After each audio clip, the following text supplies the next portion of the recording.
السلام علیکم ورحمۃ اللہ وبرکاتہ۔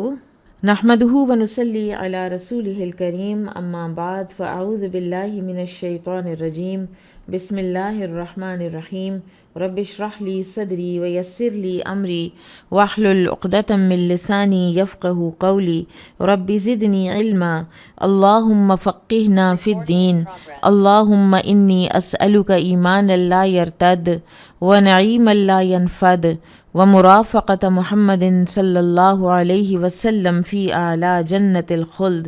آمین یا رب العالمین۔ انشاءاللہ علوم القرآن میں آج ہم تدوین قرآن ابو بکر الصدیق رضی اللہ تعالیٰ عنہ کے دور خلافت میں اس کے بارے میں پڑھیں گے کہ نبی صلی اللہ علیہ وسلم کی حیات طیبہ میں جس طرح سے قرآن جمع ہوا تو وہ پورے ایک مصحف کی شکل میں نہیں تھا، تو کتابی شکل میں کب آیا اور کیوں اس کا یہ فیصلہ کرنا پڑا، تو اس کے بارے میں آج ہم پڑھیں گے۔ اب متفرق اشیاء پر ہم جانتے ہیں کہ عہد نبوی میں قرآن لکھا جا چکا تھا، لیکن واحد ایک مصحف میں مرتب نہیں ہوا تھا، یعنی کتابی شکل میں موجود نہیں تھا۔ اب اس کی دو وجوہات ہو سکتی ہیں۔ ایک تو یہ کہ صحابہ کرام بحیثیت عرب ان کے حافظے بڑے مضبوط تھے اور وہ حفظ قرآن کا بڑا شوق بھی رکھتے تھے، تو اس لیے کبھی کتابی شکل میں مرتب کرنے کی ضرورت ہی پیش نہ آئی، خیال ہی نہیں آیا۔ اور یہ تو ہم پیچھے پڑھ آئے کہ ایک لسٹ تھی پوری مور اور لیس کے، جس میں ہمیں پتہ چلتا ہے کہ یہ لوگ حفاظ تھے۔ پھر دوسری ایک وجہ یہ بھی بیان کی گئی ہے کہ اس وقت نزول قرآن کا سلسلہ ابھی جاری تھا، وحی کا دروازہ ابھی بند نہیں ہوا تھا، اور ہر وقت نئے حکم یا نئی وضاحت کے نازل ہونے کی امید رہتی تھی، تو یہ بھی بڑی ایک ویلڈ وجہ ہے، بلکہ ایسا معلوم ہوتا ہے کہ یہ پہلی وجہ سے بھی زیادہ ویلڈ ہے،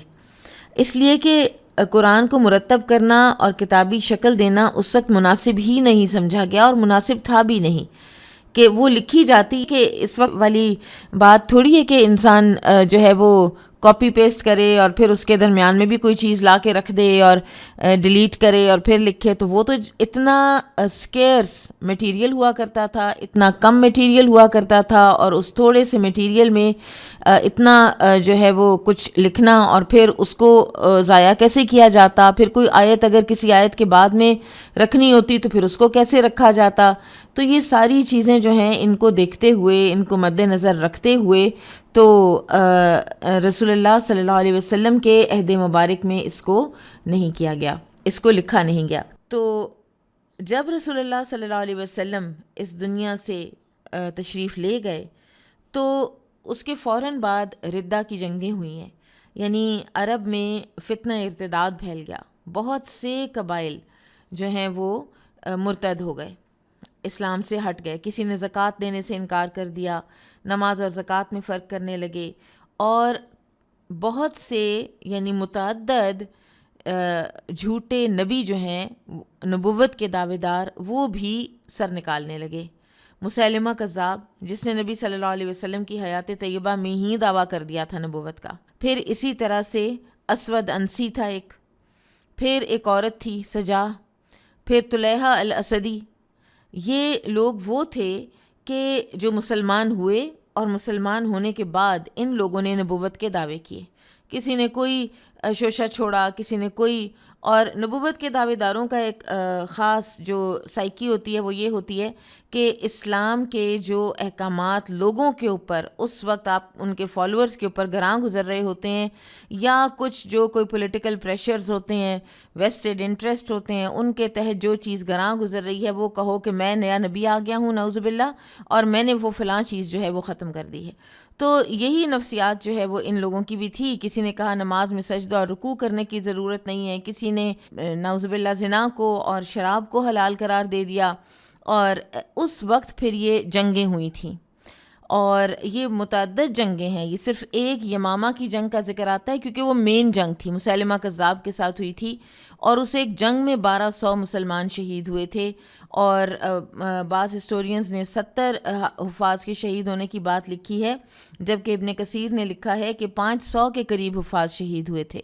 تو اس وقت جب یہ حفاظ شہید ہوئے مختلف جنگوں میں، تو اس وقت اللہ سبحانہ و تعالیٰ نے عمر رضی اللہ عنہ کے دل میں یہ بات ڈالی کہ قرآن کو ایک مصحف میں لکھ لیا جائے، کہ ایک پریکٹیکل میجر لے لیا جائے اس بات کا کہ خدا نخواستہ حفاظ اگر اسی طرح شہید ہوتے رہے، کیونکہ اس وقت یہ تو نہیں ہوتا تھا نا کہ آرمی الگ ہے اور عوام الناس الگ ہے، ایک ہی چیز ہوا کرتی تھی، اور سارے کے سارے اٹھ کھڑے ہوتے تھے، چاہے وہ کوئی بوڑھا ہے چاہے وہ کوئی جوان ہے۔ آپ کبھی اگر ہسٹری میں پڑھیں کہ کتنی ڈاؤن دا لائن جنگوں میں کتنے اکابر صحابہ نے حصہ لیا ہے۔ اب ظاہر ہے کہ اس وقت وہ اس طرح جوان تو نہیں تھے، تو بہرحال اس وقت پھر ابو بکر رضی اللہ تعالیٰ عنہ کو جا کر تو عمر رضی اللہ عنہ نے یہ تجویز دی، تو پہلے ابو بکر رضی اللہ عنہ نے تردد کا اظہار کیا اور انہوں نے کہا کہ میں وہ کام کیسے کر سکتا ہوں کہ جو رسول اللہ صلی اللہ علیہ وسلم نے اپنی زندگی میں خود نہیں کروایا۔ لیکن عمر رضی اللہ عنہ کو شرح صدر تھی اور وہ بار بار ابو بکر رضی اللہ عنہ سے یہ بات کہتے رہے، یہاں تک کہ ابو بکر رضی اللہ عنہ کو بھی اس بات کی شرح صدر ہو گئی۔ تو لہٰذا علی رضی اللہ عنہ کے ایک شاگرد کا قول ہے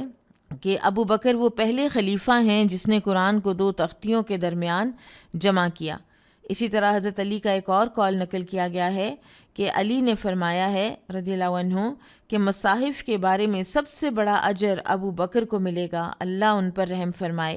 یہ پہلا شخص ہے جس نے قرآن کو 2 تختیوں کے درمیان جمع کیا تھا۔ تو صحیح بخاری میں اس کی اس طرح سے تفصیل بیان ہوئی ہے کہ اب ظاہر ہے اب یہ کام کرنا تھا، ابو بکر رضی اللہ عنہ کو بھی شرح صدر ہوگی کہ یہ تو کرنے کا کام ہے، تو اب یہ کرے گا کون؟ یہ بھی ایک بہت مردم شناسی کا کام ہوتا ہے کہ انسان اس بندے کو کام سونپے کہ جو وہ کام واقعی کر سکتا ہو اور جو اس کا اہل ہو۔ زید بن ثابت کہتے ہیں، یہ صحیح بخاری کی روایت ہے،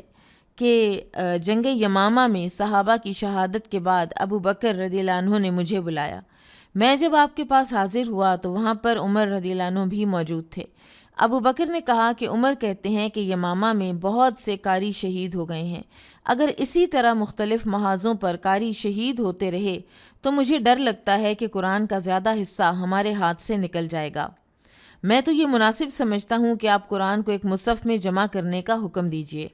تو میں نے عمر کو کہا کہ یعنی ابو بکر اب زید کو بتا رہے ہیں رضی اللہ عنہم کہ میں نے عمر کو کہا کہ تم وہ کام کیسے کر سکتے ہو جو رسول اللہ صلی اللہ علیہ وسلم نے نہیں کیا تھا؟ تو عمر نے کہا ہے کہ اللہ کی قسم یہ کام بہتر ہے۔ وہ یہ بات بار بار کہتے رہے یہاں تک کہ اس کے لیے میرا سینہ کھل گیا اور اس بارے میں میری بھی وہی رائے بن گئی ہے جو عمر کی رائے ہے۔ زید بن ثابت کہتے ہیں کہ ابو بکر نے مجھے کہا کہ تم ایک عقل مند اور دانش مند نوجوان ہو، یہ انصاری صحابی ہیں، اور پچھلی دفعہ بات ہوئی تھی ان کے حوالے سے کہ انہوں نے بدر کے قیدیوں سے لکھنا سیکھا تھا۔ ہم کو تیری مہارت اور دیانت میں کوئی شبہ نہیں ہے، اور تم رسول اللہ صلی اللہ علیہ وسلم کے لیے بھی قرآن لکھا کرتے تھے، تو لہٰذا تم قرآن کو تلاش کر کے اکٹھا کر لو، یعنی جہاں جہاں لوگوں کے پاس کوئی چمڑے کے اوپر، کوئی ٹیبلٹ کے اوپر، کوئی کاغذ کے اوپر، جس کے پاس جو لکھا ہوا ہے سارا اکٹھا کرو۔ زید کہتے ہیں کہ اللہ کی قسم اگر یہ لوگ مجھ پر پہاڑوں میں سے کسی پہاڑ کو ایک جگہ سے دوسری جگہ منتقل کرنے کا بوجھ ڈالتے تو وہ کام مجھ پر اتنا بھاری نہ ہوتا جتنا قرآن کو جمع کرنا مجھے بھاری محسوس ہوا، کہ ذمہ داری ہے بہت بڑی۔ میں نے کہا کہ اگر یہ دونوں صاحبین مجھ پر پہاڑوں میں سے کسی پہاڑ کو ایک جگہ سے دوسری جگہ منتقل کرنے کا بوجھ ڈالتے تو وہ کام مجھ پر اتنا بھاری نہ ہوتا جتنا قرآن کو جمع کرنا مجھے بھاری محسوس ہوا۔ میں نے کہا تم وہ کام کیسے کر سکتے ہو جو رسول اللہ صلی اللہ علیہ وسلم نے نہیں کیا؟ تو ابو بکر رضی اللہ عنہ نے کہا کہ واللہ یہ اچھا کام ہے۔ وہ یہ بات بار بار دہراتے رہے یہاں تک کہ اللہ نے میرا سینہ بھی اس کام کے لیے کھول دیا جس کے لیے اس نے ابو بکر اور عمر کا سینہ کھولا تھا۔ بس میں نے قرآن کی تلاش شروع کر دی، کھجور کے پتوں سے، باریک پتھروں سے اور لوگوں کے سینوں سے قرآن جمع کرتا رہا، یہاں تک کہ میں نے سورہ توبہ کی آخری 2 آیتیں 128 اور 129 ابو خزیمہ انصاری کے پاس پائی تھیں، اور ان کے علاوہ کسی اور کے پاس نہیں پائی تھیں، یعنی لکھی ہوئی نہیں پائی تھیں، یہ نہیں کہ حفاظ کے سینوں میں محفوظ نہیں تھیں۔ جو لقد جاءکم رسول من انفسکم سے آخر تک 2 آیتیں ہیں، یہ جمع کردہ صحیفے ابو بکر رضی اللہ عنہ کے پاس محفوظ تھے۔ ان کی وفات کے بعد عمر رضی اللہ عنہ کی تحویل میں تھے، اور ان کی وفات کے بعد ام المؤمنین حفصہ بنت عمر رضی اللہ عنہما کے پاس رکھ دیے گئے تھے۔ اب ابو بکر اور زید بن ثابت رضی اللہ عنہما کو شروع میں شک تھا کہ وہ کام جو رسول اللہ صلی اللہ علیہ وسلم نے نہ کیا ہو وہ بدعت ہے، اور بدعت کا کام ہم کیسے کر سکتے ہیں۔ اور عمر رضی اللہ عنہ نے جواب میں کہا کہ ھذا واللہ خیر، اور یہ جملہ بار بار دہرایا کہ واللہ، اللہ کی قسم، اسی میں خیر ہے، کہ یہ بدعت نہیں ہے، یہ تو دین کے لیے ایک خدمت ہے، ایک نیا ایسا کام ہے کہ جو آپ کو نئی کوئی ایجادات، کوئی ایسے کوئی سہولیات ملتی چلی جائیں دین کی سربلندی کے لیے، جن کو استعمال کیا جا سکتا ہو تو ان کو استعمال کرتے چلے جانا چاہیے۔ اور پھر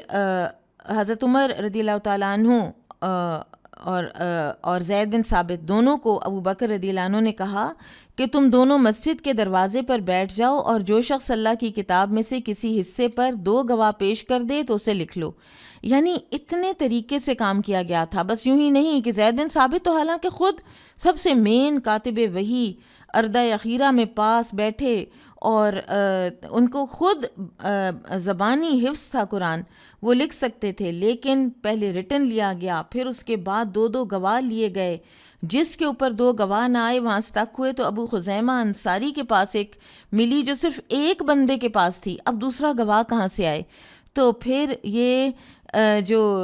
وقت ہے وہ یاد کیا گیا کہ جب رسول اللہ صلی اللہ علیہ وسلم نے ایک موقع پر ابو خزیمہ انصاری کے بارے میں فرمایا تھا کہ تمہاری گواہی 2 انسانوں کی گواہی کے برابر ہے،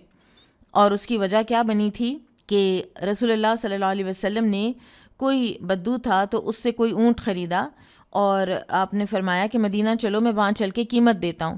اب آپ صلی اللہ علیہ وسلم آگے تھے، وہ پیچھے چل رہا تھا، اس کے پاس کچھ اور لوگ آئے، انہوں نے اسی اونٹ کی قیمت ذرا سی زیادہ اس کو آفر کر دی، تو وہ نبی صلی اللہ علیہ وسلم نے جب اس کو پیسے دینے چاہے تو وہ مکر گیا، کہنے لگا کون سا سودا، ہمارا تو کوئی سودا ہوا ہی نہیں ہے، تو گواہ لاؤ۔ اب گواہ تو کوئی نہیں تھا، تو ابو خزیمہ انصاری رضی اللہ عنہ آگے بڑھے اور انہوں نے کہا کہ میں گواہی دیتا ہوں کہ آپ صلی اللہ علیہ وسلم کا اور اس بدو کا سودا ہوا ہے، اور اتنے ہی میں ہوا ہے۔ تو بعد میں آپ صلی اللہ علیہ وسلم نے پوچھا کہ تم کہاں سے دیکھ رہے تھے؟ انہوں نے کہا یا رسول اللہ صلی اللہ علیہ وسلم، میں کہیں سے نہیں دیکھ رہا تھا، لیکن مجھے آپ پر پورا اعتبار اور بھروسہ ہے، مجھے یہ پتہ ہے کہ آپ اللہ کے رسول ہیں، مجھے یہ پتہ ہے کہ آپ کسی صورت غلط بیانی نہیں کر رہے۔ تو اس وقت پھر آپ صلی اللہ علیہ وسلم نے ابو خزیمہ انصاری کی جو گواہی ہے اس کو 2 گواہوں کے برابر قرار دیا، اور لیٹر آن کچھ ہی سالوں بعد آپ دیکھیے کس طرح سے وہ کام بھی آ گئی، وہ گواہی جو ہے وہ کام آ گئی۔ اور پھر سالم بن عبداللہ بن عمر رضی اللہ عنہ کا قول ہے کہ جمع ابو بکر القرآن فی قراطیس، ابو بکر رضی اللہ عنہ نے قرآن کاغذ پر لکھوایا تھا، تو لہٰذا یہ کاغذ پر لکھا گیا تھا، اسی سے دیکھ کر نقلیں بنی تھیں عثمان رضی اللہ عنہ کے دور میں۔ اس کی بات ہم انشاءاللہ عہد عثمانی میں نیکسٹ ویک کریں گے، ابھی آج کے لیے اتنا ہی کافی ہے۔ حدیث دیکھتے ہیں، حدیث نمبر 2987، باب الردف علی الحمار، گدھے کی سواری پر کسی کو پیچھے بٹھانا۔ قال حدثنا قتيبة قال حدثنا أبو صفوان عن يونس بن يزيد عن ابن شهاب عن عروة عن أسامة بن زيد رضي الله عنهما أن رسول الله صلى الله عليه وسلم ركب على حمار على إكاف عليه قطيفة وأردف أسامة وراءه۔ اسامہ بن زید رضی اللہ عنہ سے روایت ہے کہ رسول اللہ صلی اللہ علیہ وسلم گدھے پر سوار ہوئے جس کی زین پر ایک دھاری دار چادر پڑی تھی، اور آپ صلی اللہ علیہ وسلم نے اسامہ کو اپنے پیچھے بٹھایا۔ قال حدثنا يحيى بن بكير قال حدثنا الليث قال حدثنا يونس قال اخبرني نافع عن عبد الله رضي الله عنه ان رسول الله صلى الله عليه وسلم اقبل يوم الفتح من اعلى مكة على راحلته مردفا اسامة بن زيد ومعه بلال ومعه عثمان بن طلحة من الحجبة حتى اناخ في المسجد۔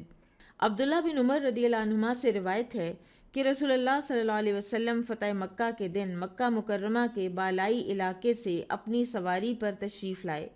جبکہ آپ نے اسامہ بن زید رضی اللہ عنہما کو اپنے پیچھے بٹھا رکھا تھا۔ آپ کے ہمراہ بلال بھی تھے اور عثمان بن طلحہ بھی، جو کہ کلید یعنی چابی بردار تھے، کعبہ کے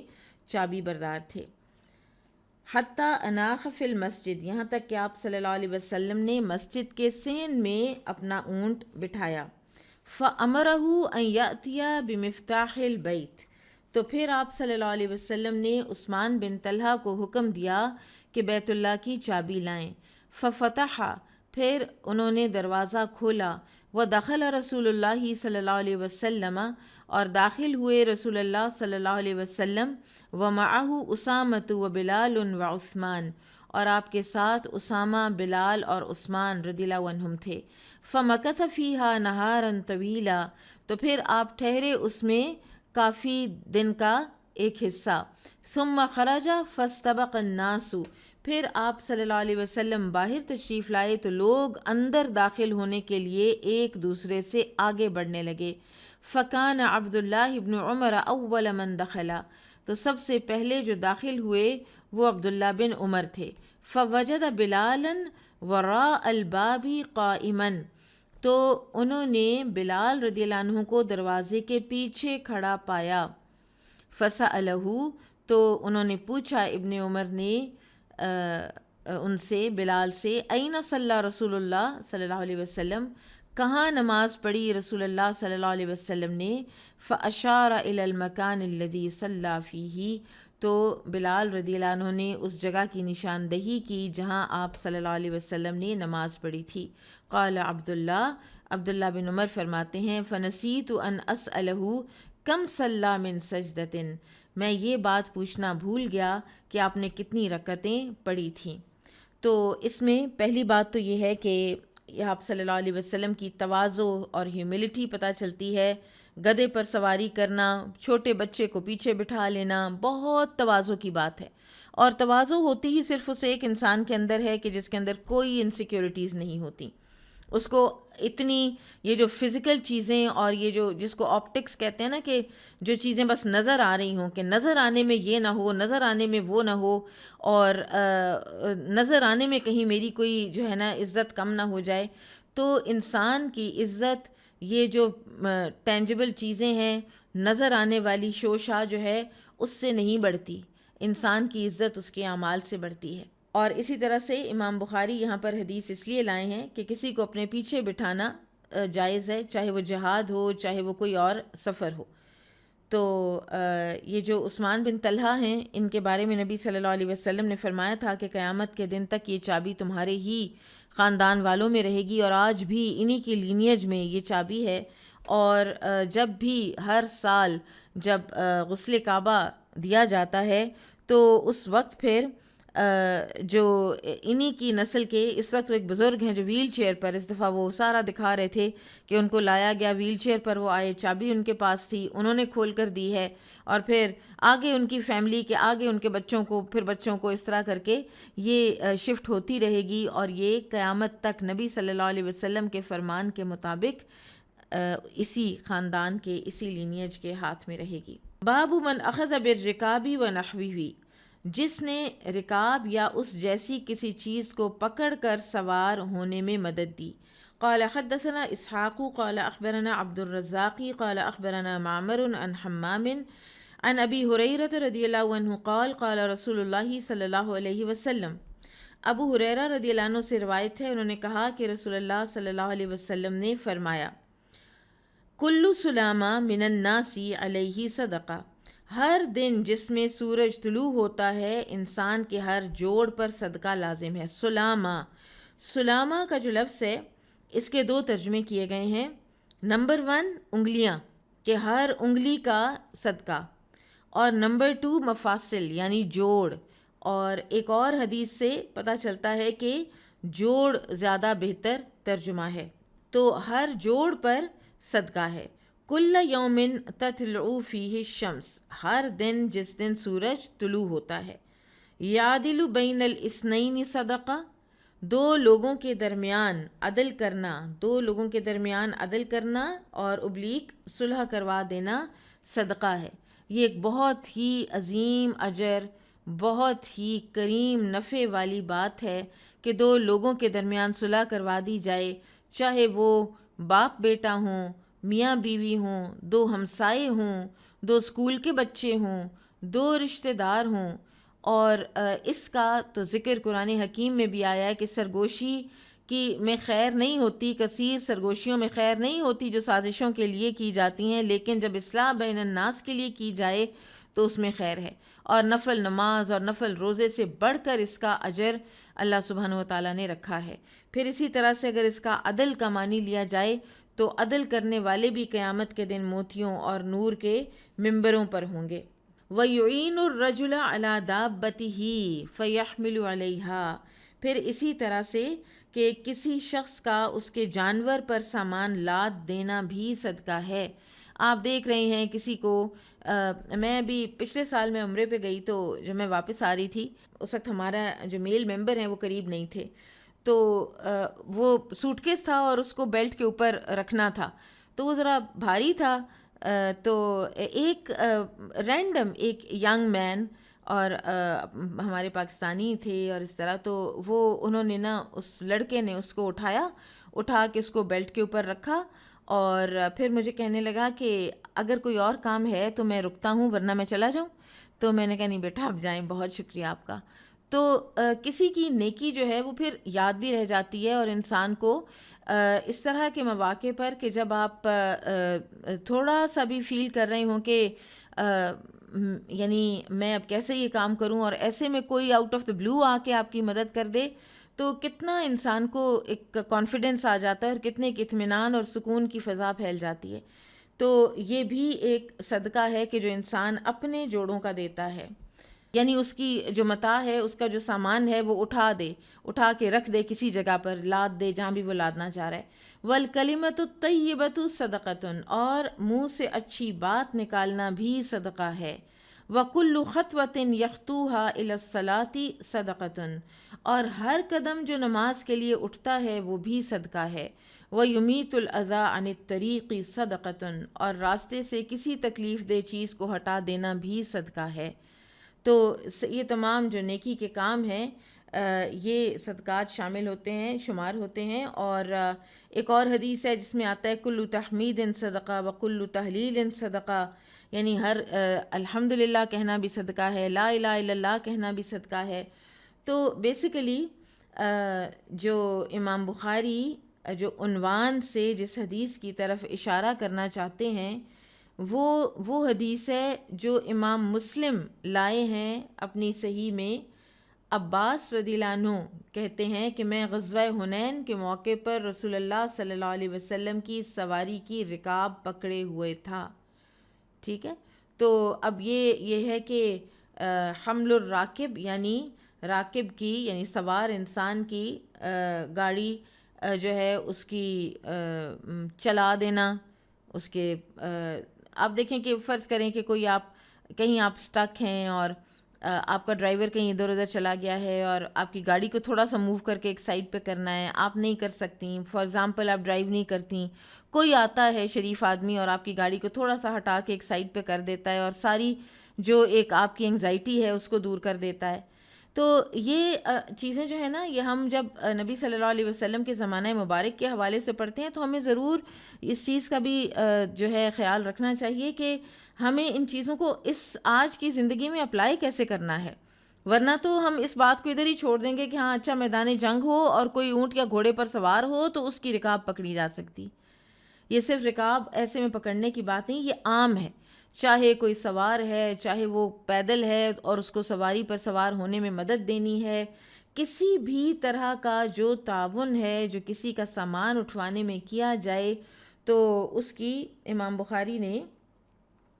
یہ بھی اس کا ایک ترجمہ باب قائم کیا ہے کہ فضل من حمل متاع صاحبہ فی السفر، دوران سفر میں اپنے ساتھی کا سامان اٹھانے کی فضیلت۔ تو لہٰذا آپ چاہے جہاد فی سبیل اللہ کے لیے نکلے ہوئے ہوں اور کتنا بڑا سخت دشمن آپ کے سامنے کیوں نہ ہو، اس وقت بھی جو باہمی ایک مروت ہے اور آپس میں ایک حسن سلوک اور ایک دوسرے کی ضرورت کا خیال ان چیزوں کو ایسے نہیں کر دینا کہ اچھا تمہاری اب مجھے کہاں سے ہوش ہے. کتنی دفعہ ایسے ہوتا ہے کہ ایک انسان بیچارہ سٹرینڈڈ رہ جاتا ہے اور دوسرے کہتے ہیں مجھے تو جلدی ہے، میں تو ادھر بیٹھنا ہے، مجھے تو جلدی ہے، میرا وہ کام ہے، میں نے ادھر پہنچنا ہے. اور ایک آدھا بندہ بیچارہ شاید اس کے پاس سواری نہیں ہوتی، شاید وہ اتنا تیز نہیں ہوتا دماغ کا، وہ کہیں پیچھے رہ جاتا ہے اور اس کا کوئی یارو مددگار ہی نہیں رہتا پیچھے. تو ایسا نہیں ہونا چاہیے، ایک دوسرے کا خیال کرنا چاہیے، ادھر ادھر دیکھنا چاہیے. کسی کو ضرورت ہو، آپ کا جو کوئی بھی کام ہے دین کا، اگر آپ اس کو لوگوں کی ان کنسیڈریشن کے ساتھ کرتے چلے جائیں گے تو اس میں پھر برکت نہیں ہوتی. بابو کراہیت السفری بالمصاحفی الی ارض العدو، دشمن کی سرزمین میں قرآن مجید کے ہمراہ سفر کرنا منع ہے. وَكَذَلِكَ يُرْوَى عن محمد بن بشر عن عبید اللہ عن نافع عن ابن عمر عن النبی صلی اللہ علیہ وسلم وتابعه ابن اسحاق عن نافع عن ابن عمر عن النبی صلی اللہ علیہ وسلم وقد سافر النبی صلی اللہ علیہ وسلم واصحابه فی ارض العدو وهم يعلمون القرآن. محمد بن بشر نے عبید اللہ سے، انہوں نے نافع سے، انہوں نے ابن عمر سے، انہوں نے نبی صلی اللہ علیہ وسلم سے روایت کیا ہے. محمد بن اسحاق نے نافع سے، انہوں نے ابن عمر سے روایت کرنے میں محمد بن بشر کی مطابقت کی ہے. نبی صلی اللہ علیہ وسلم اور آپ کے صحابہ کرام نے دشمن کی سرزمین میں سفر کیا، حالانکہ یہ سب حضرات قرآن کریم کے عالم تھے. یعنی کسی کے سینے میں قرآن ہو تو وہ تو ٹھیک ہے، وہ تو کوئی ایشو نہیں ہے نا، وہ تو اس کے اندر سے نہ نکال سکتا ہے نہ اس کی اہانت کر سکتا ہے. اب اس حدیث کا یہ مطلب نہیں ہے کہ اگر یعنی کہیں بھی فرض کریں آج آپ نے کہیں نان مسلم کنٹری میں جانا ہے، امریکہ جانا ہے، فرانس، جرمنی جانا ہے، کہیں جانا ہے، تو وہاں پہ اگر آپ کو یہ ایک اندیشہ ہے کہ کہیں ایسا نہ ہو کہ یہ جو لوگ ہیں کہ یہ فزیکل قرآن کی اہانت کریں گے، یعنی ایئرپورٹ پر آپ سے لے کر اس کی کوئی اہانت کریں گے، اس کا کوئی بے ادبی، اس کے سوء ادب کا کوئی اندیشہ ہو جائے گا، تو پھر تو آپ نہ لے کر جائیں. ورنہ ادروائز ان ممالک میں قرآن لے جانے کی اس طرح سے ممانعت نہیں ہے، کیونکہ اگر اس چیز کی ممانعت کر دی جائے تو پھر قرآن پہنچے گا کیسے؟ ٹھیک ہے. تو مخافت ان ینالہ العدو، اگر یہ ڈر ہو کہ دشمن اس کو پکڑ کے اس کی بے حرمتی کرے گا تو پھر نہ لے کر جائیں. اور پھر قتال فی سبیل اللہ میں خاص طور پر علماء نے کہا ہے کہ یہ منع ہے کہ اس وقت فزیکل قرآن نہ اٹھائیں ساتھ، کیونکہ ہو سکتا ہے کہ اس میں کوئی بھی کسی بھی قسم کی بے ادبی کا اندیشہ ہو سکتا ہے. قال حدثنا عبد الله بن مسلمة عن مالك عن نافع عن عبد الله بن عمر رضی اللہ عنہما ان رسول اللہ صلی اللہ علیہ وسلم نهى ان يسافر بالقرآن الى ارض العدو. عبداللہ بن عمر رضی اللہ عنہما سے روایت ہے کہ رسول اللہ صلی اللہ علیہ وسلم نے دشمن کے علاقے میں قرآن مجید لے کر جانے سے منع فرمایا. ٹھیک ہے. تو اب یہ اصول فقہ جو ہے نا اسلام کا ایک بہت بڑا فیلڈ ہے، اور اس کے بغیر آپ اسلام کے بہت سے احکامات کی علت اور اس کی وجوہات نہیں سمجھ پاتے، اور نہ ہی آپ کو امپلیمنٹیشن کا طریقہ آتا ہے. تو اصول فقہ میں ایک چیز ہوتی ہے قواعد کلیہ، ٹھیک ہے، کہ ایک جنرل پرنسپل. ٹھیک ہے. تو جنرل پرنسپل یہ ہے ان الحکم یدور مع العلہ، یعنی ایک one of the principles, many principles. بڑا انٹرسٹنگ یہ علم ہے، کبھی اگر انشاءاللہ اللہ نے توفیق دی تو اس کے اوپر تھوڑی سی کوئی کچھ 2-4 لیکچرز کریں گے انشاءاللہ، کہ ان الحکم یدور مع العلہ، کہ حکم علت کے ساتھ ساتھ یعنی چینج ہوتا رہتا ہے. وجہ چینج ہو گئی تو حکم چینج ہو گیا. ٹھیک ہے. اب یعنی اگر دشمن ملک میں قرآن کی فزیکل لے جانے کے میں اہانت کا ڈر نہیں ہے تو پھر آپ لے جا سکتے ہیں. ٹھیک ہے. تو آپ نے یہ دیکھنا ہے کہ حکم کو کس طرح سے امپلیمنٹ کیا جائے گا. پھر ایک عام سی مثال ہے کہ مثلاً عورت نفلی روزہ شوہر کی اجازت کے بغیر نہ رکھے، ایک حکم ہے نا. لیکن فرض کریں شوہر بیمار ہے اور شوہر مریض ہے، وہ کمزور ہے، اس کو جو وجہ ہے اس کو روزے سے روکنے کی وہ وجہ باقی ہی نہیں رہی، اور وہ اس کے کسی فرائض میں کوتاہی کر ہی نہیں رہی، ٹھیک ہے، تو پھر وہ روزہ رکھ سکتی ہے۔ ان الحکم یدور مع العلہ، باب التکبیر عند الحرب، بوقت جنگ نعرہ تکبیر بلند کرنا۔ قال حدثنا عبد الله بن محمد قال حدثنا سفیان عن ایوب عن محمد عن انس رضی اللہ عنہ قال سبح النبی صلی اللہ علیہ وسلم خیبر۔ انس رضی اللہ عنہ سے روایت ہے، انہوں نے کہا کہ نبی صلی اللہ علیہ وسلم نے خیبر پر صبح کے وقت حملہ کیا، وقد خرجوا بالمساحی علی اعناقہم، جبکہ وہاں کے جو باشندے تھے یہود، قبیلہ بنو نذیر کے مینلی، اور ویسے وہاں کے کچھ خیبر کے پہلے سے رہنے والے یہودی بھی، اپنے کندھوں پر کسیاں رکھے باہر نکل رہے تھے، یعنی وہ جو ان کے اوزار ہیں۔ فلما رأوہ، وہ نکلے تو سامنے انہوں نے دیکھا کہ نبی صلی اللہ علیہ وسلم کے لشکر پڑاؤ کیے ہوئے ہیں۔ جب انہوں نے دیکھا قالو، کہنے لگے ھذا محمد والخمیس، محمد والخمیس، یہ تو محمد ہے اور ان کا لشکر ہے۔ خمیس سے مراد یہاں لشکر ہے، جیش، محمد اور ان کا لشکر ہے۔ فلجؤوا الی الحصن، تو بھاگ کر واپس قلعے کے اندر پناہ لے لی۔ فرفع النبی صلی اللہ علیہ وسلم یدیہ، تو رسول اللہ صلی اللہ علیہ وسلم نے اپنے دونوں ہاتھ بلند کیے، وقال اللہ اکبر، اور اس وقت آپ نے فرمایا اللہ اکبر، خربت خیبر، خیبر تو تباہ ہو چکا۔ انا اذا نزلنا بساحت قوم، کہ ہم جب کسی قوم کے میدان میں ڈیرے ڈال دیتے ہیں، فساء صباح المنذرین، تو ڈرائے ہوئے لوگوں کی صبح بہت بری ہوتی ہے۔ وَأَصَبْنَا حُمُرًا فَطَبَخْنَاهَا، اور اسی سفر میں کیا ہوا، بھوک سے نڈھال ہوئے پڑے تھے صحابہ، تو انہوں نے گدھے پکڑ کر ذبح کیے اور ان کو ہنڈیا میں چڑھا دیا۔ فنادى مناد النبی صلی اللہ علیہ وسلم، تو نبی صلی اللہ علیہ وسلم کے ایک منادی نے اعلان کیا، ان اللہ ورسولہ، بے شک اللہ اور اس کے رسول نے، ینہیانکم عن لحوم الحمر، منع کیا تمہیں، دونوں نے منع کیا تمہیں گدھے کے گوشت سے، پالتو گدھے کے گوشت سے۔ فَأُكْفِئَتِ الْقُدُورُ بِمَا فِيهَا، تو وہ ہنڈیاں جو ہیں وہ ساری کی ساری الٹا دی گئیں، پھینک دیا گیا، وہ گوشت مسلمانوں نے نہیں کھایا۔ اب یہ حرمت صرف حدیث سے ثابت ہے، قرآن کے اندر پالتو گدھے کی حرمت کی بات کہیں نہیں ہے، لیکن یہاں پہ جو الفاظ استعمال ہوئے ہیں، ان اللہ ورسولہ ینہیانکم، اللہ اور اس کا رسول دونوں منع کرتے ہیں تمہیں۔ ہمیں اللہ کا حکم صرف اور صرف یہاں پر بذریعہ حدیث پتہ چل رہا ہے۔ تو لہٰذا جو منکرین حدیث ہیں، جو حدیث کا انکار کرتے ہیں، تو اس طرح کی اور کئی ثبوت ہیں، تو اگر کوئی انسان بالکل ان بائسڈ ہو کر دیکھے تو اس کو فوراً سمجھ آ جائے کہ اس کا جو ہے نظریہ وہ بالکل بھی درست نہیں ہے، اور حدیث کے بغیر تو دین پریکٹس ہی نہیں ہو سکتا۔ تابعہ علی عن سفیان رفع النبی صلی اللہ علیہ وسلم یدیہ، اس روایت کی مطابق علی نے سفیان سے بیان کر کے کی ہے کہ نبی صلی اللہ علیہ وسلم نے اپنے دونوں ہاتھ اٹھائے تھے۔ اب رسول اللہ صلی اللہ علیہ وسلم نے خیبر میں داخل ہوتے وقت نعرہ تکبیر بلند کیا، تو اس سے معلوم ہوا کہ شوکت اسلام کے اظہار کے لیے مناسب موقع پر اللہ اکبر بآواز بلند کہا جا سکتا ہے۔ باب ما یکرہ من رفع الصوت فی التکبیر، بہت چلا کر نعرہ تکبیر کہنے کی ممانعت۔ قال حدثنا محمد بن یوسف قال حدثنا سفیان عن عاصم عن ابی عثمان عن ابی موسیٰ الاشعری رضی اللہ عنہ قال كنا مع رسول اللہ صلی اللہ علیہ وسلم فكنا اذا اشرفنا على واد حللنا وكبرنا ارتفعت اصواتنا۔ ابو موسیٰ الاشعری رضی اللہ عنہ سے روایت ہے، وہ کہتے ہیں کہ ہم ایک مرتبہ رسول اللہ صلی اللہ علیہ وسلم کے ہمراہ جا رہے تھے،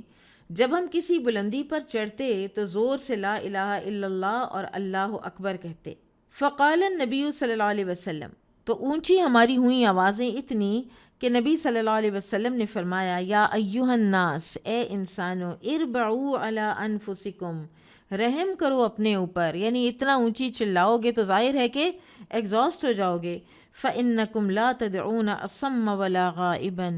تم کسی بہرے یا کسی غائب کو تو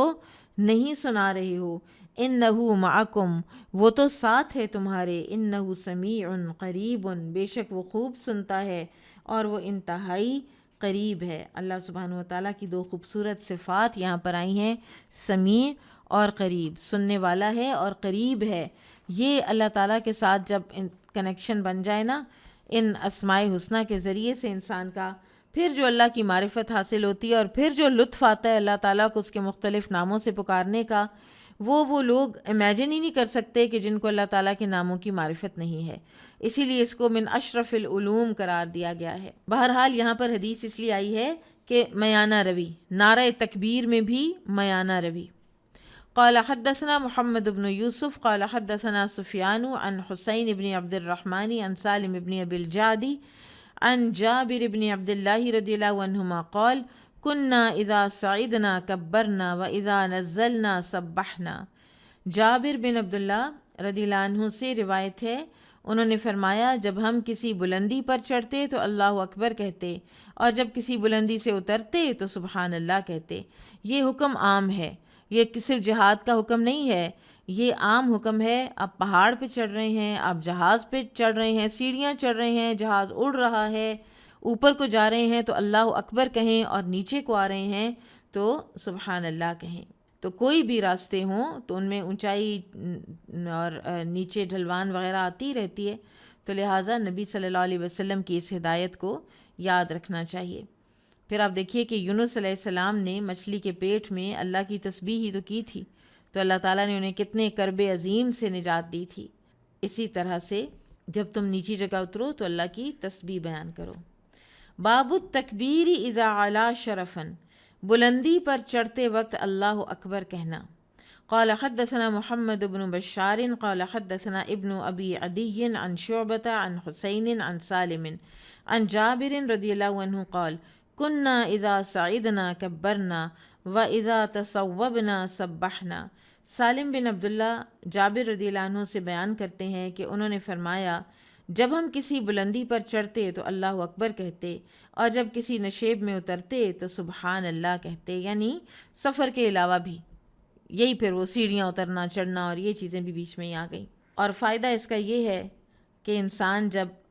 اوپر چڑھے تو اپنے اندر کوئی کبریائی محسوس نہ کرے، بلکہ اللہ کی بڑائی کا اظہار کرے۔ قال حدثنا عبد اللہ قال حدثني عبد العزیز ابن ابی سلمۃ عن صالح ابن کیسان عن سالم ابن عبد اللہ عن عبد اللہ ابن عمر رضی اللہ عنہما قال كان النبی صلی اللہ علیہ وسلم اذا قفل من الحج او العمرۃ۔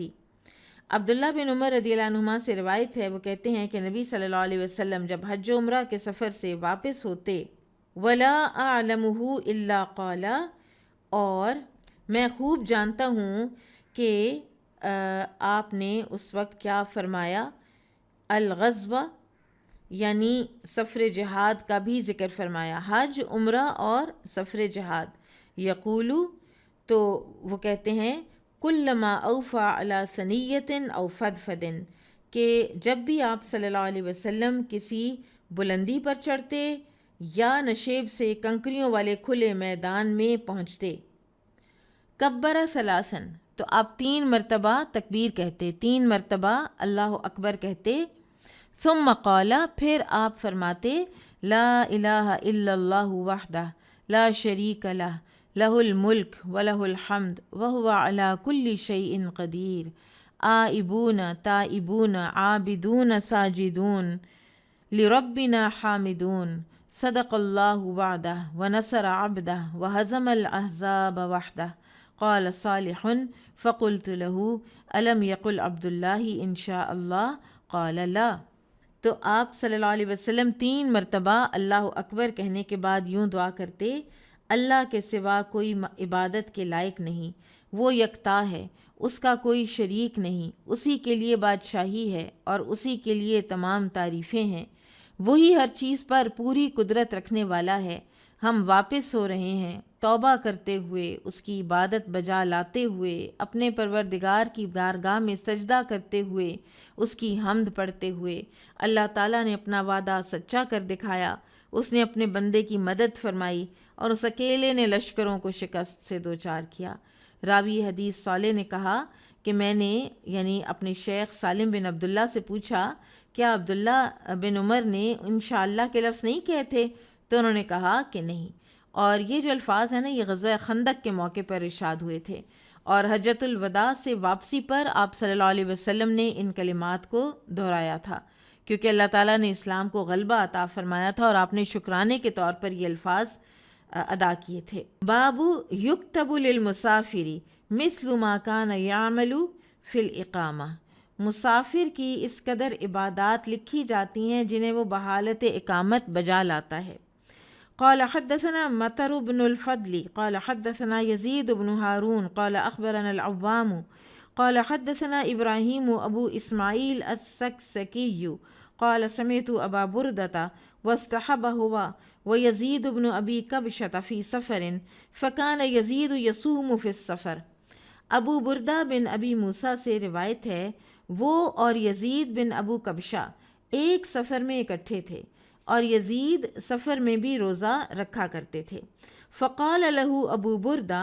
تو ابو بردہ نے ان سے کہا، سمعت ابا موسیٰ مرارا ان یقول، میں نے ابو موسیٰ اشعری رضی اللہ عنہ سے بار بار یہ بات سنی ہے، بارہا یہ بات سنی ہے، وہ کہتے تھے قال رسول اللہ صلی اللہ علیہ وسلم، کہ رسول اللہ صلی اللہ علیہ وسلم نے فرمایا، اذا مرض العبد او سافر، جب انسان مریض ہوتا ہے، بیمار ہو جاتا ہے یا سفر پہ جاتا ہے، کتب له مثل ما کان یعمل مقیما صحیحا، تو اس کے لیے لکھ لیا جاتا ہے وہ عمل جو وہ کرتا تھا جب وہ مقیم ہے اپنے گھر میں، عافیت میں اور صحت مند اور تندرست ہے۔ اچھا، اب اس میں بھی تھوڑا سمجھنے کی بات ہے کہ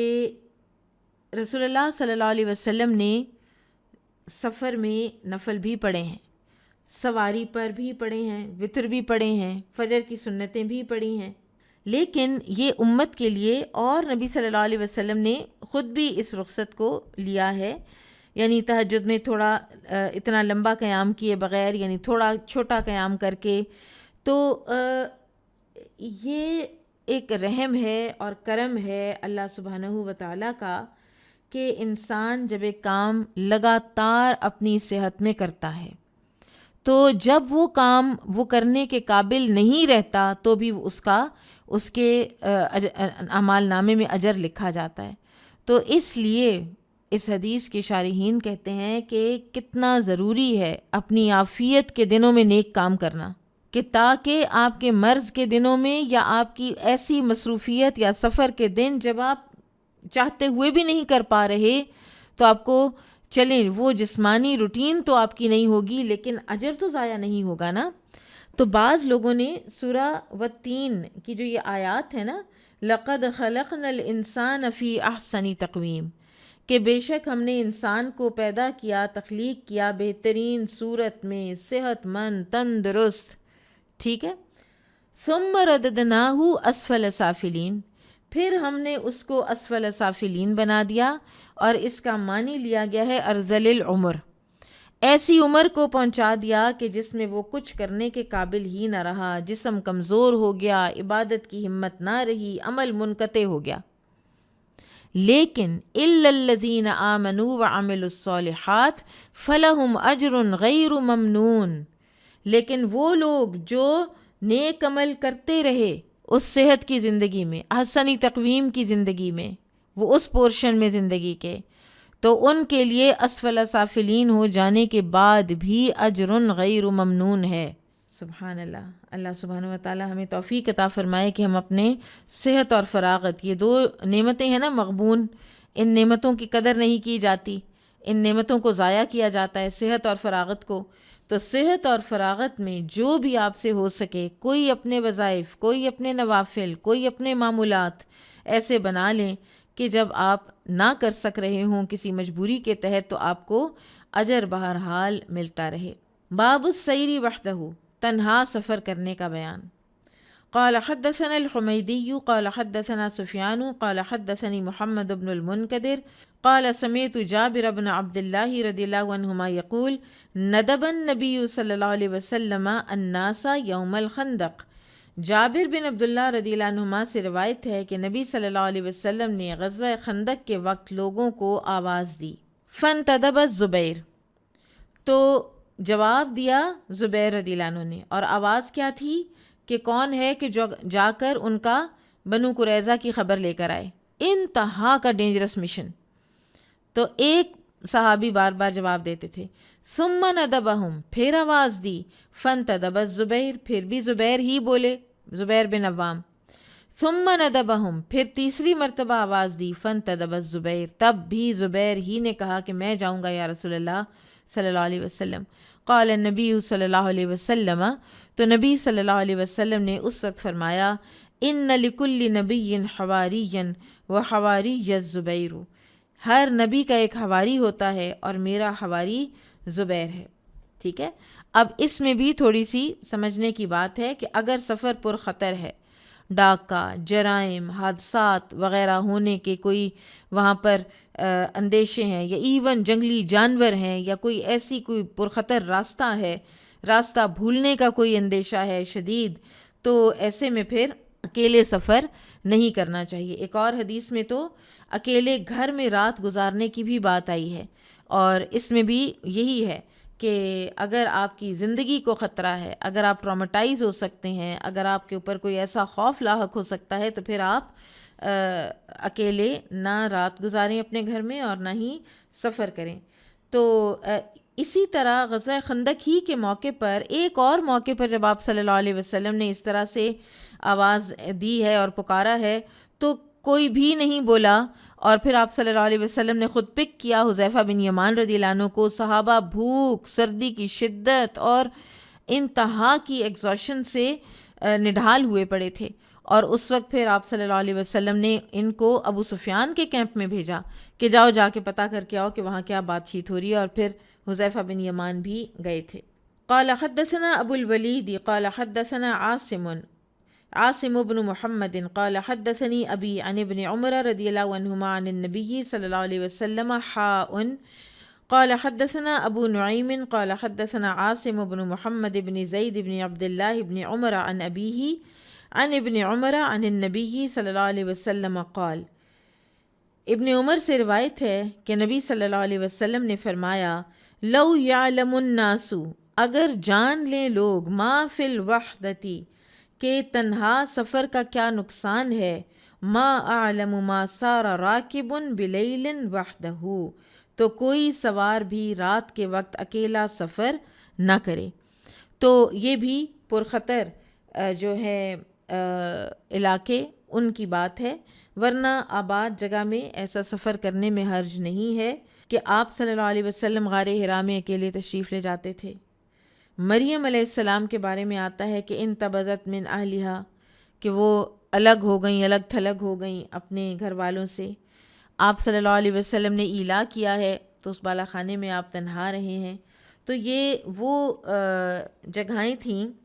کہ جہاں پر ایسا کوئی سیفٹی اور سیکیورٹی کو کوئی ایشو نہیں تھا، ورنہ بلا وجہ اپنی جان جو ہے وہ خطرے میں نہیں ڈالنی چاہیے۔ مجھے بات کرتے کرتے خیال آ گیا ہے اس حادثے کا کہ جو سیالکوٹ موٹر وے پر ہوا تھا، اور وجہ اس کی وہ تنہا سفر ہی وجہ بنا تھا، ایک خاتون کا تنہا سفر۔ باب السرعۃ فی السیر، دوران سفر تیز چلنا۔ وقال ابو حمید قال النبی صلی اللہ علیہ وسلم انی متعجل الی المدینہ، ابو حمید رضی اللہ عنہ بیان کرتے ہیں کہ نبی صلی اللہ علیہ وسلم نے فرمایا، میں مدینہ جلدی پہنچنا چاہتا ہوں، فمن اراد ان یتعجل معی فلیتعجل، تو اگر کوئی اور میرے ساتھ جلدی جانا چاہے تو وہ جلدی جا سکتا ہے۔ یہ غزوات سے واپسی پر چلنے میں ویسے تو اعتدال ہونا چاہیے، اور لیکن حالات کے مطابق سوار جو ہیں وہ کچھ آہستہ اور تیز ہو سکتے ہیں، ٹھیک ہے۔ ادروائز ویسے یہ جو چال ہے اس میں اعتدال، آپ جانتے ہیں کہ عباد الرحمن کا یہ خاصہ ہے جو زمین پر نرم چال چلتے ہیں، علی الارض ہونا آتا ہے۔ پھر اسی طرح سے سورہ لقمان میں آتا ہے وقصد فی مشیک، کہ اپنی چال میں اعتدال رکھو، لیکن اس کا یہ مطلب نہیں ہے کہ کبھی بھی حالات کے پیش نظر یا کسی ضرورت کے پیش نظر انسان تیز چل ہی نہیں سکتا۔ تیز چلنے میں بھی وہ اس طرح اگر ڈرائیو کر رہا ہے تو اتنی ریش ڈرائیونگ نہ کرے کہ خدا نخواستہ اپنے آپ کو ہی نقصان پہنچا لے، یا یہ کہ وہ کسی یعنی خود اپنے آپ کو یعنی اگر بھاگ رہا ہے دوڑ رہا ہے دیکھے بغیر تو وہ بھی کہیں اپنے آپ کو کوئی ایسی چوٹ نہ لگا لے. تو لیکن بہرحال اس کی بھی فقہ ہے, اس کی بھی انڈرسٹینڈنگ ہے. کوئی بھی چیز جو ہے وہ in and of itself اس طرح سے منع کم ہی ہوتی ہیں جو ہوں, ان کے حالات واقعات کے مطابق ان کے حکم تھوڑے بہت چینج ہوتے رہتے ہیں. ٹھیک ہے, عموماً انسان کو اپنی چال معتدل رکھنی چاہیے, لیکن کبھی تیز چلنا بھی پڑے تو چلا جا سکتا ہے, یہ معیوب نہیں ہے. قال حدثنا محمد بن المثنى قال حدثنا يحيى عن هشام قال أخبرني أبي قال سئل أسامة بن زيد رضي الله عنهما كان يحيى يقول وأنا أسمع فسقط عني عن مسير النبي صلى الله عليه وسلم في حجة الوداع فقال فكان يسير العنق فإذا وجد فجوة نص والنص فوق العنق. ہشام بن عروہ سے روایت ہے, انہوں نے کہا کہ مجھے میرے والد نے بتایا کہ اسامہ بن زید رضی اللہ عنہما سے نبی صلی اللہ علیہ وسلم کی حجۃ الوداع میں رفتار کے متعلق پوچھا گیا. یحییٰ کہتے ہیں کہ عروہ نے کہا میں یہ گفتگو سن رہا تھا. یحییٰ کہتے ہیں لیکن مجھ سے یہ ساکت ہو گیا. تو انہوں نے جواب دیا کہ آپ صلی اللہ علیہ وسلم درمیانی چال سے چلتے تھے اور جب وسیع میدان پاتے تو اپنی سواری کو دوڑا دیتے. نس اونٹ کی اس رفتار کو کہتے ہیں جو عام رفتار سے تیز ہوتی ہے. تو ہر سچویشن کے لیے آپ خود جج کریں گے, آپ خود بہتر جج ہیں کہ آپ نے کتنا تیز چلنا ہے اور کیا آپ کی سپیڈ لمٹ ہونی چاہیے اس وقت. قال حدثنا سعید بن ابی مریم قال اخبرنا محمد بن جعفر قال اخبرنی زید هو ابن اسلم عن ابیہ قال كنت مع عبد الله بن عمر رضی اللہ عنہما بطریق مکہ فبلغه عن صفیہ بنت ابی عبید شدت وجع. اسلم سے روایت ہے, انہوں نے کہا کہ عبداللہ بن عمر رضی اللہ عنہما کے ہمراہ مکہ کے راستے میں تھا میں کہ انہیں صفیہ بنت ابو عبید کے سخت بیمار ہونے کی اطلاع ملی. یہ بیوی تھیں عبداللہ بن عمر رضی اللہ عنہما کی. فبلغه عن صفیہ بنت ابی عبید شدت وجع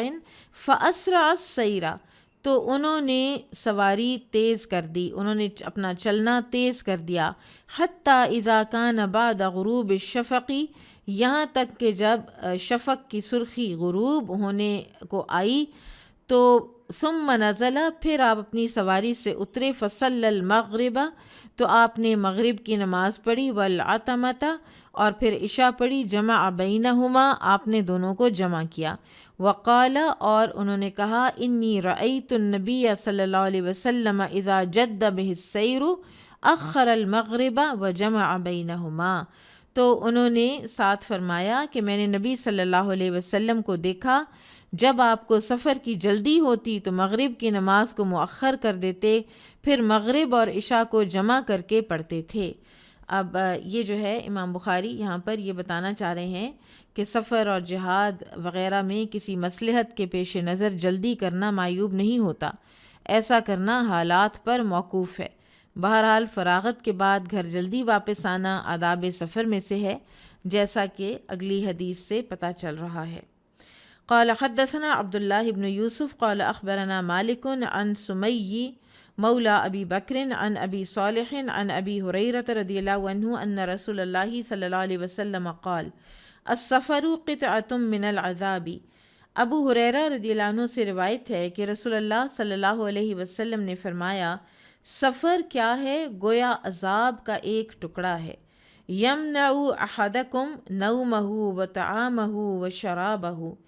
آدمی کی نیند, کھانا پینا اور دیگر جو معمولات ہیں ان میں رکاوٹ کا باعث ہے. یعنی ہر چیز فرق ہو جاتی ہے, کہیں بھی آپ جاتے ہیں وہاں کا کھانا فرق, وہاں کا پانی فرق, آب و ہوا فرق, تو وہ جو ایک ٹریول انگزائٹی ہے وہ بہرحال انسان کے اوپر طاری رہتی ہے. فَإِذَا قَضَىٰ أَحَدُكُمْ نَهْمَتَهُ, جب تم میں سے کوئی اپنا جس کام کے لیے سفر شروع کیا ہے وہ کام ختم کر لے, فَلْيُعَجِّلْ إِلَىٰ أَهْلِهِ, تو اس کو چاہیے کہ گھر اور گھر والوں کے پاس جلدی واپس آ جایا کرے. یہ بلا وجہ گھروں سے نکلے رہنا اور بلا وجہ گھر بار کو چھوڑ کر ٹریول کرنا کوئی بہت زیادہ پسندیدہ نہیں ہے. ٹھیک ہے. ویسے سفر کرنا سفر وسیلہ ظفر یہ بھی کہا جاتا ہے نا کہ آپ زمین کے کونوں میں نکلیں، آپ جائیں، آپ رزق کی تلاش کریں، آپ دین کی تبلیغ کے لیے جائیں، ٹھیک ہے. لیکن جب آپ کی وہ حاجت جو ہے وہ پوری ہو جاتی ہے تو پھر آپ واپس آ جائیں. یہاں پر ایک بڑی انٹرسٹنگ اور اہم بات ہے کہ حضرت عمر رضی اللہ تعالیٰ عنہ جب حج ہو جایا کرتا تو لوگوں کو واپسی جانے میں سستی کرتا دیکھتے، تو پھر آپ فرماتے یا اہل الشامی شامکم و یا اہل الیمنی یمنکم، اے اہل شام اپنے شام کی طرف لوٹ جاؤ، سیریا کو لوٹ جاؤ، اے اہل یمن اپنے یمن کی طرف لوٹ جاؤ. تو اس سے ایک بڑی اہم بات پتہ چلتی ہے کہ ہمارے ہاں جو ایک خواتین جب حج کر کے آتی ہیں نا، مرد حضرات یہ بات نہیں کرتے کیونکہ انہیں پتہ ہوتا ہے کہ گھر جانا بھی ضروری ہے اور بہت ہیں زمانے میں اور بھی غم. تو بہرحال تو وہ کہتی سنی جاتی ہیں کہ ہمارا تو واپس آنے کو دل ہی نہیں چاہ رہا تھا. تو یہ تھوڑی سی اسٹیٹمنٹ ویسے بھی ایگزیجریٹڈ ہوتی ہے، اور اگر آپ کا دل نہیں چاہ رہا تو پھر آپ یاد رکھیے کہ رسول اللہ صلی اللہ علیہ وسلم کا بہرحال حکم یہ ہے کہ جب آپ حج کے فریضے سے فارغ ہو گئے ہیں تو بس پھر گھر کو لوٹیں. یہ الگ بات ہے کہ آپ اگر پیکیج ایسا لے کر گئے ہیں کہ جو آپ کو بہت زیادہ دن ٹھہرا دیتا ہے تو ٹھیک ہے، ویل اینڈ گڈ، اس کو انجوائے کریں، ضرور اس میں خوب عبادت کریں. لیکن اس کے بعد بھی جو ہے گھر آنے کی ایک ایک اگر کسی کے اندر ایک پائی جاتی ہے نا گھر آنے کی ایک کشش یا ایک دل چاہ رہا ہو گھر آنے پہ، تو کوئی یہ نہ محسوس کرے کہ میرا تقویٰ کم ہو گیا ہے یا میرا ایمان کم ہو گیا ہے، اور کوئی دوسرا بھی اس کو جج نہ کرے اگر کوئی جلدی گھر جانا چاہ رہا ہے. تو بابن اذا حمل علی فرس فرآہا تباع، جب کسی سواری کے لیے گھوڑا دے دیا بعد ازاں اسے فروخت ہوتا دیکھے تو کیا کرے. قال حدثنا عبد الله بن يوسف قال أخبرنا مالك عن نافع عن عبد الله بن عمر رضي الله عنهما أن عمر بن الخطاب حمل على فرس في سبيل الله فوجده يباع. عبداللہ بن عمر رضی اللہ عنہما سے روایت ہے کہ حضرت عمر رضی اللہ عنہ نے کسی کو فی سبیل اللہ گھوڑا دیا، پھر آپ نے دیکھا کہ وہی گھوڑا فروخت ہو رہا ہے. فأراد أن يبتاعه، تو انہوں نے ارادہ کیا کہ میں ہی خرید لیتا ہوں اس کو. فسأل رسول اللہ صلی اللہ علیہ وسلم، تو انہوں نے آپ صلی اللہ علیہ وسلم سے پوچھا کیا میں اپنا دیا ہوا خود خرید لوں؟ مفت میں تو واپس نہیں لے رہا، میں خریدنے لگا ہوں. قال لا تبتعه ولا تعد فی صدقتک، تو آپ نے فرمایا اسے مت خریدو اور اپنے صدقے کو واپس نہ لو صلی اللہ علیہ وسلم. اب یہاں سے یہ پتہ چل رہا ہے کہ وہ گھوڑا جو ہے وہ آپ نے ہبا کیا تھا، یعنی اس بندے کی ملکیت دیا تھا، وہ وقف نہیں کیا تھا، کیونکہ جو وقف ہو جائے چیز وہ تو نہ بک سکتی ہے نہ وراثت میں تقسیم ہو سکتی ہے. قال حدثنا اسماعیل قال حدثني مالك عن زید بن اسلم عن ابیہ قال سمعت عمر بن الخطاب رضی اللہ عنہ یقول حملت على فرس في سبيل الله فابتاعه أو فأباعه الذي كان عنده فأردت أن أشتريه وظننت أنه بائعه برخص فسألت النبي صلى الله عليه وسلم فقال لا تشتريه وإن بدرهم فإن العائد في هبته كالكلب يعود في قيئه. عمر رضی اللہ عنہ سے روایت ہے، انہوں نے کہا کہ میں نے اللہ کی راہ میں کسی کو گھوڑا دیا، پھر جس کے پاس گھوڑا تھا اس نے اسے فروخت کرنا چاہا یا اسے بالکل کمزور کر دیا، اس بنا پر میں نے اسے خرید لینے کا ارادہ کیا. مجھے یہ بھی خیال تھا کہ وہ شخص اسے سستے داموں فروخت کر دے گا، یعنی جس کو قدر ہی نہیں ہے تو وہ تو پھر تھوڑے سے پیسوں میں اس کو بیچ دے گا. میں نے اس کے متعلق نبی صلی اللہ علیہ وسلم سے دریافت کیا تو آپ نے فرمایا اسے مت خریدو اگرچہ وہ تمہیں 1 درہم ہی میں دے، کیونکہ اپنے صدقے کو واپس لینے والا اس کتے کی طرح ہے جو اپنی قے خود ہی چاٹتا ہے. اور البتہ اگر کوئی اپنی اولاد کو فرض کریں 3 یا 4 بچے ہیں اور ان میں سے کسی ایک کو زیادہ دے بیٹھا ہے اور بعد میں اس کو سمجھ آئی ہے کہ میں نے غلط کیا ہے، تو ایسے میں وہ اولاد سے واپس لے کر باقی ساری اولاد پر عدل کے ساتھ تقسیم کر دے تو اس میں حرج نہیں ہے. باب الجہادی باذن الابوین، والدین کی اجازت سے جہاد کرنا. قال حدثنا آدم قال حدثنا شعبۃ قال حدثنا حبیب بن ابی ثابت قال سمعت ابا العباس الشاعر وکان لا یتهم فی حدیثہ. یہاں پر یہ جو راوی ہے نا ابو العباس، یہ شاعر ہیں، لیکن ساتھ ہی انہوں نے کہا ہے راوی نے کہ لا یتہم فی حدیثہ، حدیث میں ان پر تہمت نہیں ہے، یعنی حدیث وہ پھر بھی شاعر ہونے کے باوجود بھی وہ سچی، درست، اوتھینٹک ہی روایت کیا کرتے تھے، اور صحیح بخاری کے راویوں میں آئے ہیں۔ تو ورنہ عموماً شاعر جو ہیں وہ تو جھوٹی سچی ہر طرح کی باتیں کرتے ہیں نا، کبھی زمین کی کبھی آسمان کی، اور قول و فعل میں تضاد بھی ذرا زیادہ ہی بعض اوقات کئیوں میں پایا جاتا ہے۔ تو یہ تو ان کی بات کی انہوں نے۔ پھر وہ کہتے ہیں سمیت عبداللہ ابن عمرو رضی اللہ عنہما یقول، کہ میں نے سنا عبداللہ بن عمر رضی اللہ عنہما کو یہ کہتے ہوئے، جاء رجل، ایک آدمی آیا، الی النبی صلی اللہ علیہ وسلم، نبی صلی اللہ علیہ وسلم کے پاس، یستأذنہ فی الجہاد، وہ آپ سے جہاد میں جانے کی اجازت طلب کرتا تھا۔ فقال، تو آپ نے فرمایا، احی والداک، کیا تمہارے والدین زندہ ہیں؟ قال نعم، اس نے کہا جی ہاں۔ قال ففیہما فجاہد، تو جاؤ اور ان دونوں میں جا کر جہاد کرو، یعنی ان کی خدمت کرنے میں خوب محنت کرو، یہی تمہارا جہاد ہے۔ اب یہاں پر جہاد دو طرح کے ہیں، فرض عین اور فرض کفایہ۔ فرض عین وہ ہے کہ جب حاکم وقت جہاد کا حکم دے تو ایسی صورت میں تو والدین کی اجازت ضروری نہیں، وہاں تو جانا ہوگا، ٹھیک ہے۔ اور اسی طرح سے اگر دوسری قسم کا جہاد ہے فرض کفایہ، یعنی کچھ لوگ چلے جائیں تو باقی لوگوں پر سے بھی وہ ہو جاتی ہے ذمہ داری ساقط، تو ایسے میں جس کے والدین زندہ ہیں تو پھر ان والدین کو مطمئن کر کے، خوش کر کے، تو پھر آئے اور اجازت لے کے پھر آئے، ورنہ اگر وہ اجازت نہ دیں فرض کفایہ کی صورت میں تو انہی کے ساتھ حسن سلوک کرتا رہے۔ یہاں سے والدین کے حقوق کا بھی ہمیں پتہ چلتا ہے۔ باب ما قیل فی الجرس ونحوہ فی اعناق الابل، اونٹ کے گلے میں گھنٹی وغیرہ باندھنے کا بیان۔ قال حدثنا عبداللہ بن یوسف قال اخبرنا مالک عن عبداللہ بن ابی بکر عن عباد بن تمیم ان ابا بشیر الانصاری رضی اللہ عنہ اخبرہ انہ کان مع رسول اللہ صلی اللہ علیہ وسلم فی بعض اسفارہ، ابو بشیر انصاری رضی اللہ عنہ سے روایت ہے کہ وہ کسی سفر میں رسول اللہ صلی اللہ علیہ وسلم کے ہمراہ تھے۔ قال عبداللہ، تو عبداللہ کہتے ہیں، حسبت انہ قال، کہ میرا خیال ہے کہ انہوں نے یہ کہا تھا، والناس فی مبیتہم، کہ اور لوگ اپنے سونے کی جگہوں پہ جا چکے ہوئے تھے۔ فارسل رسول اللہ صلی اللہ علیہ وسلم، تو رسول اللہ صلی اللہ علیہ وسلم نے پیغام بھیجا، رسولاً ایک آدمی کو بھیجا پیغامبر بنا کر، اور پیغام کیا تھا؟ لا تبقین فی رقبۃ بعیر قلادۃ من وتر او قلادۃ الا قطعت، کسی اونٹ کی گردن میں کوئی بندھن یا تانت وغیرہ باقی نہ رہے بلکہ اسے کاٹ دیا جائے۔ اب محدثین کرام یہ جو حکم آپ صلی اللہ علیہ وسلم نے دیا ہے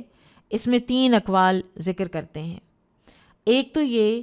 کہ لوگ اونٹ کے گلے میں تانت وغیرہ باندھتے تھے تاکہ انہیں نظر بد نہ لگے،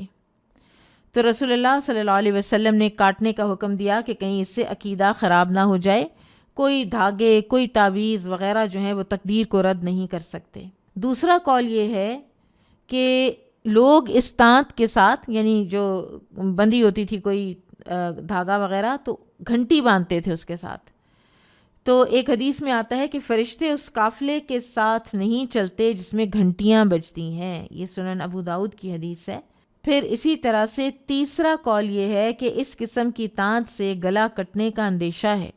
ہو سکتا ہے اونٹ کا گلا کٹ جائے، یا اس کا سانس تنگ ہو جائے، یا چارہ چرنے میں اس کو مشکل ہو، ٹھیک ہے، درخت کے ساتھ پھنس جائے، اونٹ بیچارہ سٹک ہو جائے، ٹھیک ہے، یا اس سے اس کا دم گھٹ جائے۔ تو ان وجوہات کی بنا پر رسول اللہ صلی اللہ علیہ وسلم نے یہ حکم جاری فرمایا۔ اس کو پڑھتے پڑھتے میرے ذہن میں ہمارے ملک میں رائج یہ جو پتنگ بازی ہے اور وہ جو دھات کی تار ہے، اور اس سے کتنا نقصان ہوا ہے، اور کتنی قیمتی جانیں جو ہیں وہ اپنی زندگی کی بازی ہاری ہیں، کیسا جوان، کیسا معصوم بچہ۔ تو آپ دیکھیے کہ رسول اللہ صلی اللہ علیہ وسلم کے ہر حکم میں خیر ہے۔ باب من اکتتب فی جیش فخرجت امرأته حاجة او كان له عذر هل يؤذن له، جو شخص جہادی لشکر میں لکھ لیا جائے پھر اس کی اہلیہ حج کو جانے لگے یا کوئی دوسرا عذر پیش آ جائے تو کیا ایسے حالات میں اسے جہاد کی اجازت دی جا سکتی ہے؟ قال حدثنا قتيبة بن سعيد قال حدثنا سفيان عن عمرو عن أبي معبد عن ابن عباس رضي الله عنهما أنه سمع النبي صلى الله عليه وسلم يقول لا يخلون رجل بامرأة۔ ابن عباس رضی اللہ عنہما سے روایت ہے، انہوں نے نبی صلی اللہ علیہ وسلم کو یہ فرماتے سنا، کوئی مرد کسی اجنبی عورت کے ساتھ تنہائی میں نہ بیٹھے، وَلَا تُسَافِرَنَّ امْرَأَةٌ إِلَّا وَمَعَهَا مَحْرَمٌ، اور کوئی عورت سفر نہ کرے مگر محرم کے ساتھ، یعنی کوئی عورت محرم کے بغیر سفر نہ کرے۔ فقام رجل، تو ایک آدمی کھڑا ہوا، فقال، تو اس نے کہا، یا رسول اللہ، اے اللہ کے رسول، اکتتبت فی غزوتی کذا و کذا، میرا نام فلاں فلاں غزوے میں لکھا گیا ہے، وخرجت امرأتی حاجتاً، اور میری بیوی حج کے لیے جا رہی ہے۔ قال، آپ صلی اللہ علیہ وسلم نے فرمایا، اذهب، جاؤ، فاحجج مع امرأتک، جاؤ اور اپنی بیوی کے ہمراہ حج کرو۔ اس حدیث سے ہمیں بہت سی باتیں پتہ چلتی ہیں۔ ایک تو یہ کہ مرد اور عورت چاہے وہ کتنے ہی پائس کیوں نہ ہوں، چاہے وہ کتنے رائچس ہوں، کتنے متقی ہوں، تنہائی جو ہے وہ ایک ایسا فیکٹر ہے کہ وہ کسی بھی وقت انسان کی عقل اور دل و دماغ کے اوپر شیطان کو حاوی کر سکتا ہے۔ تو یا دو خواتین ہوں یا کوئی مجلس ہو، کسی بھی جگہ پر جو ہے وہ اس طرح کا کوئی درپیش ہو معاملہ، تو اس بات کا خیال رکھنا چاہیے۔ یہ جو قرآن حکیم میں سورۃ البقرہ میں ہے نا کہ اگر ایک بھول جائے تو دوسری اس کو یاد دلا دے، وہ جہاں پر گواہی کے حوالے سے ہے نصاب، تو اس میں اگلی جو آیت ہے نا کہ وَلَا يَأْبَ الشُّهَدَاءُ إِذَا مَا دُعُوا، اور گواہ بالکل انکار نہ کریں جب انہیں بلایا جائے۔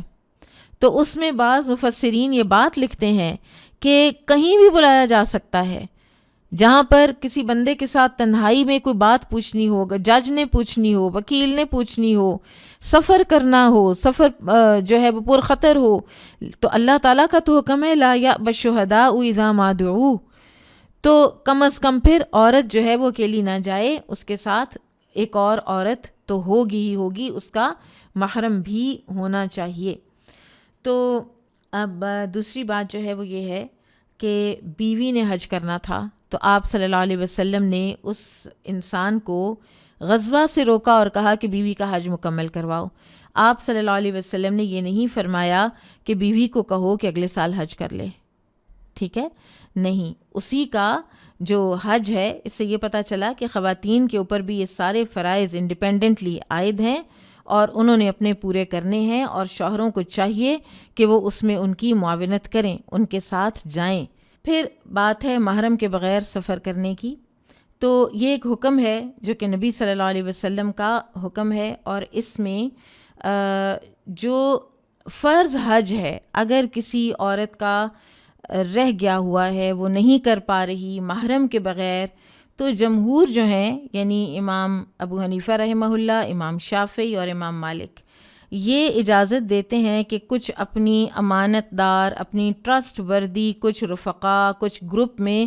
اگر وہ خاتون حج کر کے آ جاتی ہے تو اس بات کی اس کو اجازت دی جاتی ہے، ٹھیک ہے۔ لیکن امام احمد بن حنبل اس صورت میں بھی اجازت نہیں دیتے، اور وہ کہتے ہیں کہ پھر وہ نہ کرے حج، اس کو انشاءاللہ اس کا اجر مل جائے گا، اس کی استطاعت ہی نہیں، وہ محرم کے بغیر نہیں کرے۔ بہرحال میجورٹی جو ہے وہ اجازت دیتی ہے، لیکن سفر حج ہو جو کہ فرض حج ہے۔ اب کوئی نفلی عمرہ، کوئی نفلی حج، کوئی شوقیہ، تو اس میں یہ رسکس نہیں لینے چاہیے کہ ہم اپنی ایک نفس پرستی میں اور ہم اپنی ایک دل کی خواہش کو پورا کرنے میں ہم چلے تو جائیں، لیکن اس میں رسول اللہ صلی اللہ علیہ وسلم کا ایک بڑا ہی واضح حکم جو ہے وہ وائلیٹ ہو رہا ہو۔ تو بلا شبہ اب ایک پہلا سوال جو اٹھتا ہے وہ یہ ہے کہ سعودی حکومت نے اجازت دے دی ہے، تو سعودی حکومت کی اجازت سے دین تو نہیں بدلتا نا، وہ کوئی پولیٹیکل اگر انہوں نے اپنے کوئی طریقے بنائے ہیں ایک اپنے آپ کو لبرل دکھانے کے لیے یا خواتین کے حقوق کو ذرا وہ دکھانے کے لیے کہ ہم تو بالکل بھی ان کو سپریس نہیں کرتے، حالانکہ اسلام تو سپریس کرتا ہی نہیں ہے. محرم کا حکم بھی جو ہے وہ عورت کی اپنی سیکیورٹی اور پروٹیکشن کے لیے ہی ہے. تو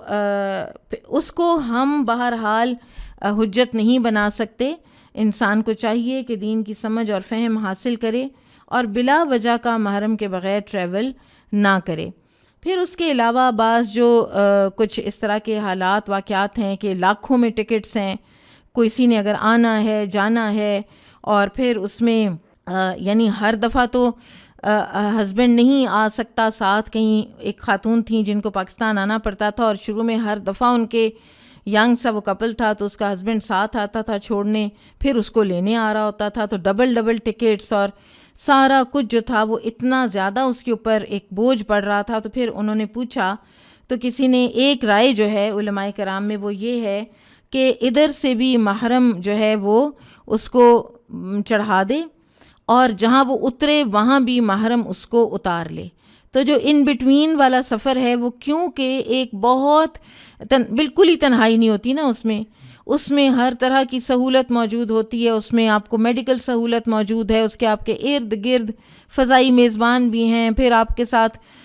رفقائے سفر ہیں، تو اس میں آپ کو کوئی ایسا ایشو انشاءاللہ درپیش نہیں آتا. پھر یہ ہے کہ ایئرپورٹس پر ہر طرف کیمراز لگے ہوئے ہیں، ہر طرف آپ کی سیکیورٹی کے جو آپ کی ہر جگہ پہ آپ کی وہ چیک ان ہو رہے ہوتے ہیں یہاں پر،